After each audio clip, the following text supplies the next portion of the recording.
SIR নিয়ে বিএলওদের পাশে শুভেন্দু অধিকারী। বিএলওরা আক্রান্ত হলে এফআইআর করুন, পুলিশ যদি অ্যাকশন না নেয় আমরা আছি।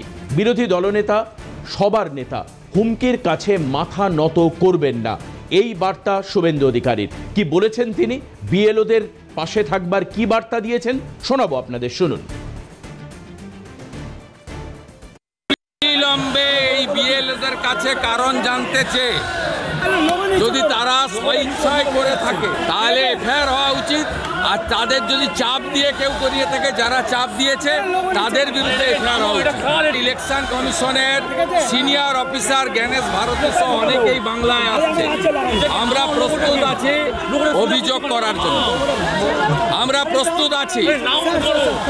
এবং আবারও বলি, বিএলওরা যেটা করছেন তৃণমূলের চাপে ভুল হচ্ছে, একদম ভুল করছেন। আমি আপনাদের পরামর্শদাতা শুভানুধ্যায়ী হিসেবে বলবো, বদলে যান। বিহারে 52 জন বিএলও জেলে আছে, 432 জনের নামে এফআইআর হয়েছে। আপনি যদি চাপে করেন, কে চাপ দিয়েছে তার বিরুদ্ধে এফআইআর করুন বিলম্বে। বিএলওদের পাশে থাকার বার্তা দিচ্ছেন বিরোধী দলনেতা শুভেন্দু অধিকারী, বিজেপি নেতা তথা রাজ্যের বিরোধী দলনেতা। তিনি বলছেন হুমকির কাছে মাথা নত করবেন না, বিএলওদের যারা হুমকি দিচ্ছেন তাদের বিরুদ্ধে আপনারা এফআইআর করুন। বিএলওদেরকে এরকমই বার্তা, বিএলওরা আক্রান্ত হলে এফআইআর করুন পুলিশের কাছে, যদি পুলিশ অ্যাকশন না নেয় তাহলে আমরা আছি, অর্থাৎ বিজেপির তরফে এই বার্তা বিএলওদের কাছে। হুমকির কাছে মাথা নত করবেন না, এটাই বার্তা শুভেন্দু অধিকারী। এসআইআর নিয়ে বিএলওদের পাশে থাকার বার্তা দিচ্ছেন বিরোধী দলনেতা। পাশাপাশি তিনি বলছেন যদি কেউ আপনাদের হুমকি দেয়, সেই হুমকির বিরুদ্ধে আপনারা এফআইআর করুন পুলিশের কাছে, পুলিশ ব্যবস্থা না নিলে আমরা রয়েছি। জয়প্রকাশ মজুমদার তৃণমূল নেতা আমাদের সঙ্গে রয়েছেন। জয়প্রকাশ, আপনাকে স্বাগত এই মুহূর্তে। যেটা জানতে চাইব, বিএলওদেরকে হুমকি দেওয়া হচ্ছে একাধিক জায়গায়, শুভেন্দু অধিকারী বলছেন যে এর বিরুদ্ধে আপনারা এফআইআর করুন। কারা আপনাদের হুমকি দিচ্ছে তাদেরকে দেখে নেওয়ার জন্য বিজেপি পাশে রয়েছে। না, কে বলেছে হুমকি দেওয়া হচ্ছে?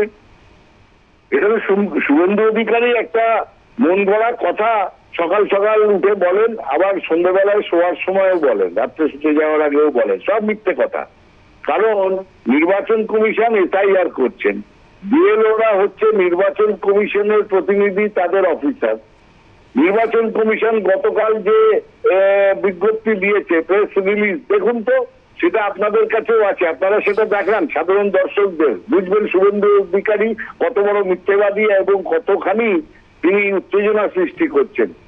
ইলেকশন কমিশন পরিষ্কার বলেছেন 1,30,00,000 না কত বিএলওরা তারা ফর্ম বিলি করেছে, নিশ্চিন্তে কাজ হচ্ছে, সুষ্ঠুভাবে কাজ হচ্ছে বলে তারা বলেছেন। তো ইলেকশন কমিশনের যে বিজ্ঞপ্তি, তাতে কোথাও লেখা আছে কোথাও কাজ বাধাপ্রাপ্ত হচ্ছে?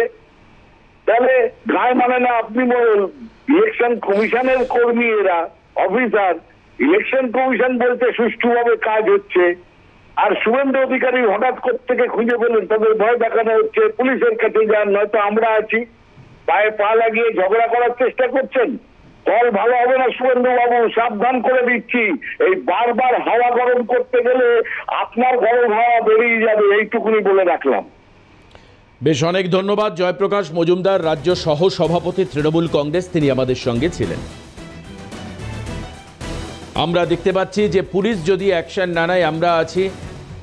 বক্তব্য কি বলেছেন শুভেন্দু অধিকারী আরও আরেকবার আপনাদেরকে শোনাবো। বিএলওদের পাশে দাঁড়ানোর বার্তা দিচ্ছেন বিজেপি নেতা তথা রাজ্যের বিরোধী দলনেতা শুভেন্দু অধিকারী। কি বলছেন শোনাবো। এই বিএলওদের কাছে কারণ জানতে চেয়ে যদি তারা স্বইচ্ছায় করে থাকে তাহলে এফআইআর হওয়া উচিত। আর তাদের যদি চাপ দিয়ে কেউ করিয়ে থাকে, যারা চাপ দিয়েছে তাদের বিরুদ্ধে এফআইআর হওয়া উচিত। ইলেকশন কমিশনের সিনিয়র অফিসার জ্ঞানেশ ভারতী সহ অনেকেই বাংলায় আসছে। আমরা প্রস্তুত আছি অভিযোগ করার জন্য, আমরা প্রস্তুত আছি। এবং আবারও বলি, বিএলওরা যেটা করছেন তৃণমূলের চাপে ভুল হচ্ছে, একদম ভুল করছেন। আমি আপনাদের পরামর্শদাতা শুভানুধ্যায়ী হিসেবে বলবো, বদলে যান। বিহারে 52 জন বিএলও জেলে আছে, 432 জনের নামে এফআইআর হয়েছে। আপনি যদি চাপে করেন, কে চাপ দিয়েছে তার বিরুদ্ধে এফআইআর